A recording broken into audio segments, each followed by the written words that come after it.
આજે સવારથી જ મારા ઉપર ઘણા બધા ફોન પણ આવ્યા અને મને જે મેસેજ ફરતો થયો છે મેસેજે પણ વોટ્સએપ ઉપર મોકલવામાં આવ્યો કે તમારી ખરેખર બદલી થઈ ગઈ છે કે શું છે, શું હકીકત છે.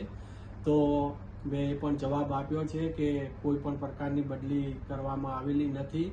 અને આ જે મેસેજ જે ખાસ કરીને સોશિયલ મીડિયા અને વોટ્સએપના માધ્યમથી જે સર્ક્યુલેટ કરવામાં આવેલો છે મેસેજ, એ તદ્દન પાયાવિહોણો અને તદ્દન ખોટો છે.